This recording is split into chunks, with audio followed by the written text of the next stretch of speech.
ارے حقیقت کا بات یہی ہے کہ دلہا یہی لوگ ہیں، ہم سب باراتی ہیں. حقیقت یہی ہے کہ یہ فارغ ہو رہے ہیں اور مجھے لگتا ہے کہ انہی طالب علموں میں سے کوئی ایک ایسا ضرور ہوگا اللہ کا خدا رسیدہ بندہ جن کی دعا قبول ہوئی اور مفتی سلمان اظہری صاحب اس کشمکش کے عالم میں بھی آ رہے، یقیناً خوش نصیب. بہرحال میں خطبہ کے بعد جو آیت کریمہ تلاوت کی تھی، اولم یرو انا ناتی الارض ننقصها من اطرافها. دھیان سے علماء کرام اپنی دعاؤں سے نواز دیجیے گا. آپ تمام لوگوں کی خاص توجہ چاہتا ہوں. قرآن پاک 14واں پارہ سورہ نحل کی 14ویں پارے کے آخری صفحے کی آیت اللہ فرماتا ہے اولم یرو انا ناتی الارض ننقصها من اطرافها. کیا تم لوگ نہیں دیکھتے کہ انا ناتی الارض ننقصها کہ ہم زمین کو کاٹ رہے ہیں من اطرافها اس کے چاروں طرف سے.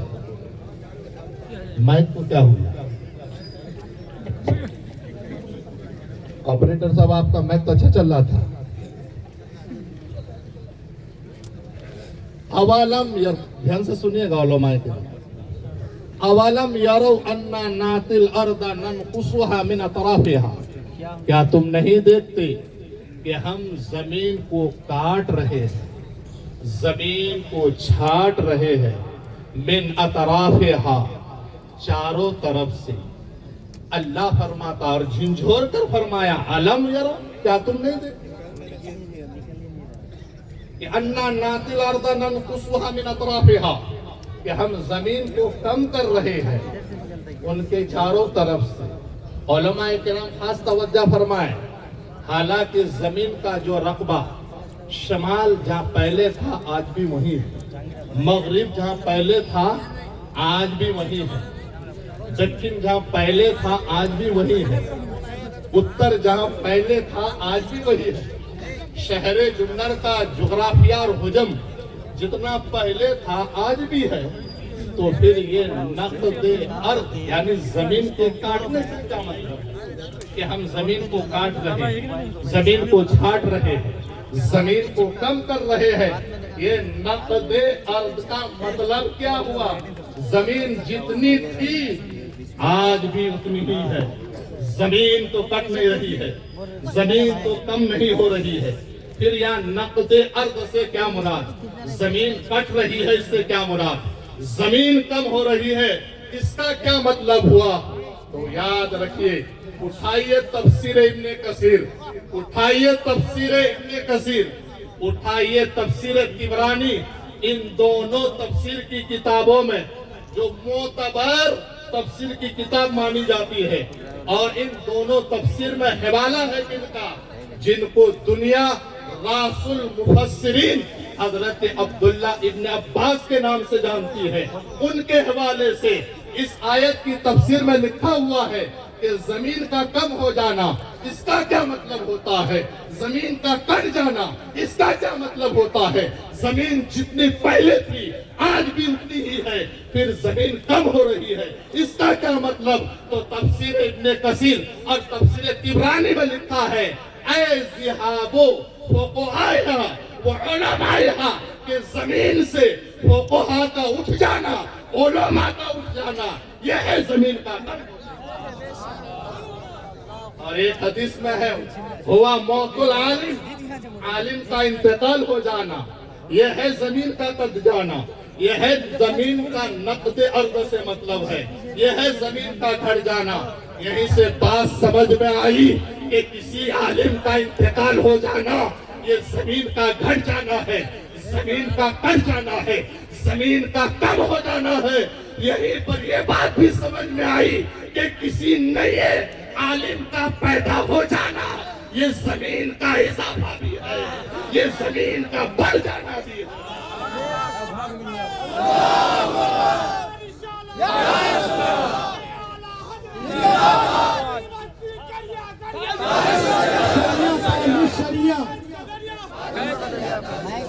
پڑھنے لگ گیا ابھی سے.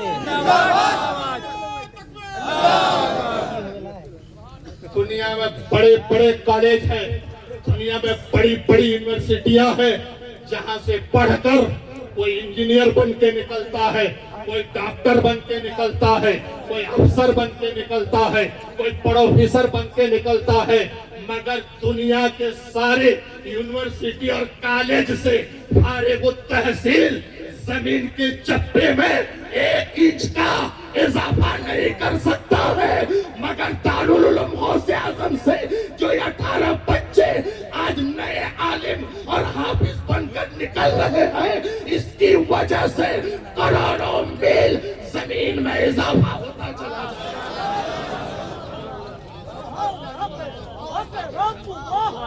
قرآن کے حوالے سے بول رہا ہوں اور معتبر تفسیر کے حوالے سے بول رہا ہوں کہ جہاں عالم کا انتقال نقد ارض ہے, وہیں نئے عالم کا بن جانا یہ زمین میں اضافہ بھی ہے, زمین کا بڑھ جانا بھی ہے. حضرات گرامی, تو علم, طالب علم اور معلم, اس کا مقام بہت اونچا ہے, بہت اعلیٰ منصب ہے. بس اور 2 منٹ میں آپ سے مانگ کے لوں گا. قرآن پاک میں ایک آیت ہے, ان ابراہیم کان امتن قانتا للہ. علماء کرام خاص توجہ دیجیے گا, اور یہ میرے جو درس نظامی سے فارغ ہوئے بچے وہ غور کر کے سنیں. آپ نے پڑھا ہوگا, یہاں کیا ہے, ان ابراہیم کان امت. ابراہیم یہ جزئی ہے, امت کلی ہے. اور یہ منطق پڑھانے والے سارے علماء جانتے ہیں کہ جزئی کا حمل کلی پر نہیں ہوتا اور کلی کا حمل جزئی پر نہیں ہوتا. مطلب کیا ہوا, زید کاتب تو ہم کہہ سکتے ہیں, لیکن زید کاتبون جمع نہیں کہہ سکتے. زید عالم تو کہہ سکتے واحد, زید عالمون جمع نہیں کہہ سکتے. کلی اور جزئی کو ایسے ہی نہ سمجھاتے ہم لوگ. زید فردن کہہ سکتے ہیں, لیکن زید جماعت نہیں کہہ سکتے. اس لیے کہ زید جزئی ہے اور جماعت کلی ہے, اور کلی کا حمل جزئی پر نہیں ہوتا اور جزئی کا حمل کلی پر نہیں ہوتا. پھر یہاں ان ابراہیم کان امہ, ابراہیم جزئی ہے, امت کلی ہے, تو پھر یہاں کلی کا حمل جزئی پر کیسے ہوا, یا جزئی کا حمل کلی پر کیسے ہوا. ان ابراہیم, ابراہیم جزئی ہے, کان امہ یہ امت کلی ہے, کلی کا حمل جزئی پر نہیں ہوتا, جزئی کا حمل کلی پر نہیں ہوتا ہے. تو پھر یہاں کیسے ہوا. تو آج شارحین حدیث مطلب نکال بیان کرتے ہیں مفسرین کہ اگرچہ جزئی کا حمل کلی پر نہیں ہوتا ہے اور کلی کا حمل جزئی پر نہیں ہوتا ہے, تو ابراہیم اگرچہ جزئی ہے مگر جب وہ پڑھائیں گے تو اکیلے نہیں رہیں گے. ابراہیم اگرچہ اکیلے ہے مگر جب وہ تدریس کریں گے تو وہ اکیلے نہیں رہیں گے. ابراہیم اگرچہ جزئی ہے مگر جب وہ تبلیغ کریں گے تو اکیلے نہیں رہیں گے. تو یہ تبلیغ کی بنیاد پر, تدریس کی بنیاد پر, تعلیم کی بنیاد پر, یا ابراہیم اگرچہ جزئی ہے اس کا حمل کلی پر ہوا ہے. اس کا مطلب یہ ہوا کہ مدرس اگر مدرس ہے, مدرس اگر مدرس ہے, مگر جب ایک مدرس پڑھاتا ہے تو پڑھانے کی وجہ سے وہ ایک نہیں رہتا ہے, ایک مدرس اکیلا ایک جماعت بن جاتا ہے. مدرس اکیلا کیا بن جاتا ہے, ایک جماعت بن جاتا ہے. یہ ہے مدرس کا مقام, یہ ہے مدرس کی اہمیت. حضرات گرامی, اللہ کے رسول کی ایک حدیث, اذا مات حامل القرآن, اذا مات حامل القرآن لا تاكل لحمه كيف آكل لحمه وكلامه في جوفه. اللہ کے رسول فرماتے ہیں کہ جب کوئی حافظ کا انتقال ہو جاتا ہے, اس حافظ صاحب کی قبر تیار کی جاتی ہے, تو حافظ صاحب جب پہنچنے والے تھے قبر میں, تو قبر میں پہنچنے سے پہلے اللہ قبر کو آواز دیتا ہے, لا تاکلوا لحمہ, اے قبر تمہارے اندر جو آ رہا ہے اس کا گوشت نہ کھانا, اس کے جسم کو برباد مت کرنا. اب یہاں سوال ہوتا ہے، قبر سے اللہ نے کہا کہ حافظ آ رہا ہے، اس کے جسم کو مت کھانا، اس کے جسم کو برباد مت کرنا، تو قبروں کو جواب دینا چاہیے، مولا تیرا حکم ہے، آنے والا بندہ حافظ ہے، میں اس کے گوشت کو نہیں کھاؤں گی، اس کے جسم کو خراب نہیں کروں گی، مگر قبر جواب دیتی ہے کیف آکل لحمہ وکلامک فی جوفہ، میں اس کے گوشت کو کیسے کھا سکتی ہوں جبکہ تیرا کلام اس کے سینے کے اندر موجود ہے، تیرا کلام اس کے سینے کے اندر موجود ہے۔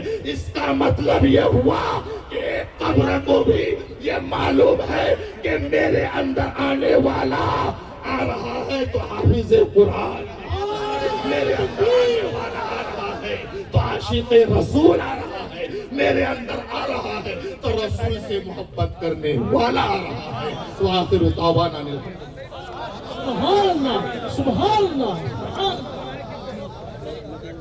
سبحان اللہ۔ ایسا نکالوں کو لے رہا کر کہہ دیجئے یا رسول اللہ۔